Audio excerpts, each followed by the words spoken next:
KPK justru tidak menunjukkan langkah signifikan untuk mengusut kasus-kasus tersebut.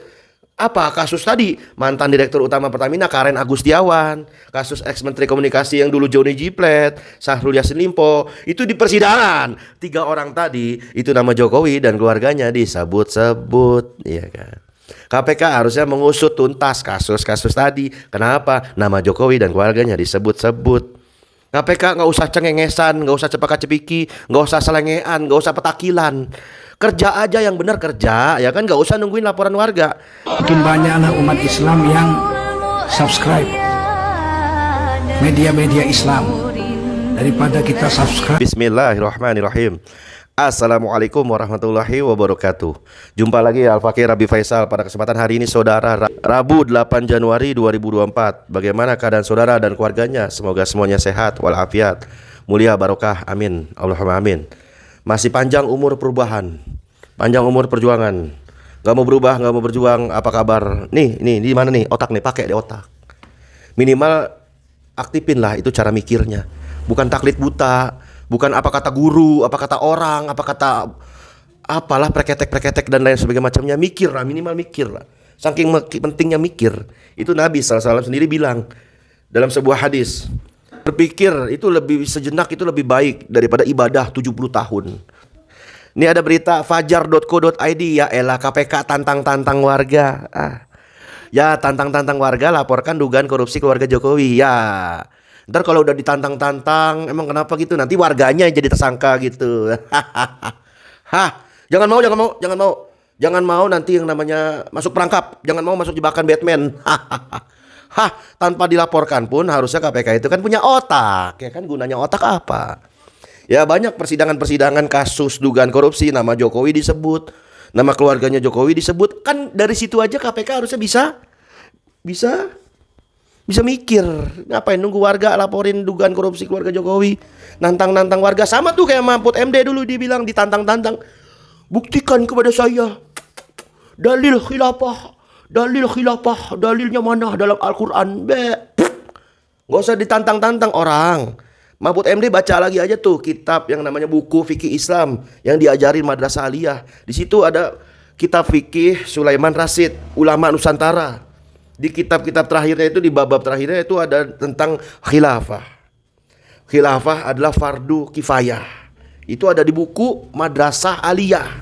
Ya nggak usah nantang orang, baca aja buku Madrasah Aliyah itu, Mahfud MD. Nah ini juga sama, KPK nantang warga, laporin dugaan korupsi. Aduh, nggak usah warga lah. Ubedillah Badrun aja itu udah 5 kali, ya kan, bolak-balik, ya kan, udah datang 5 kali ke KPK. Terus ditindaklanjutin nggak tahu dah.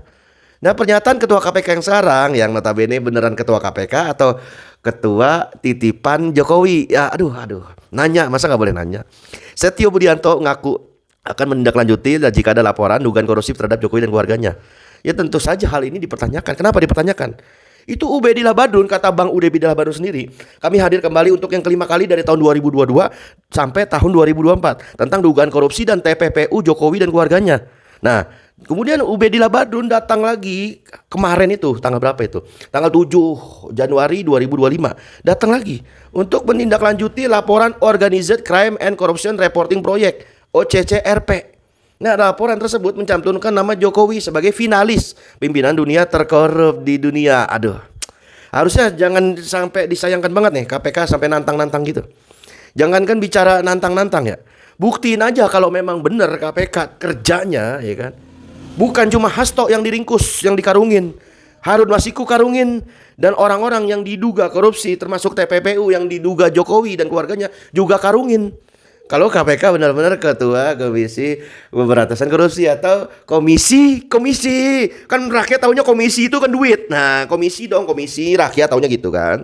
Atau mungkin komisi, ya kan, pemberantasan koruptor, atau komisi pemberantasan, ya kan, perlindungan koruptor, KPK, komisi perlindungan koruptor ada. Atau komisi perlindungan kesang ada. Nama Jokowi itu KPK, KPK. Jokowi itu namanya sering disebut dalam berbagai bukan lagi banyak ya, tapi banyak persidangan kasus korupsi. Seperti kasus mantan Direktur Utama Pertamina Karen Agustiawan. Ada juga kasus ex Menteri Komunikasi dan Informatika Johnny G. Plate.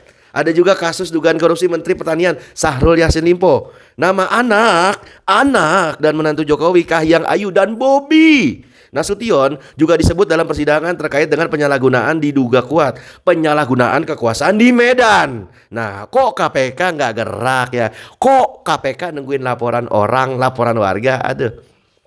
Sekarang pertanyaannya, apakah karena komisioner, ketua KPU dan pengurus, bukan ketua KPU, ketua KPK dan beberapa petinggi KPK itu saat dipilih dan ditetapkan itu sama Jokowi? Apakah begitu? Apakah tersandra oleh politik balas budi? Gua dapat jabatan ini karena jasanya Jokowi. Terus Jokowi dan keluarganya nggak disentuh gitu. Apakah begitu? Aduh. KPK justru tidak menunjukkan langkah signifikan untuk mengusut kasus-kasus tersebut. Apa kasus tadi? Mantan Direktur Utama Pertamina Karen Agustiawan, kasus ex-Menteri Komunikasi yang dulu Johnny G. Plate, Syahrul Yassin Limpo, itu di persidangan. 3 orang tadi, itu nama Jokowi dan keluarganya disebut-sebut, iya kan?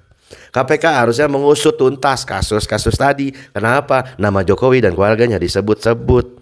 KPK nggak usah cengengesan, nggak usah cepaka-cepiki, nggak usah selengean, nggak usah petakilan. Kerja aja yang benar kerja, ya kan, nggak usah nungguin laporan warga.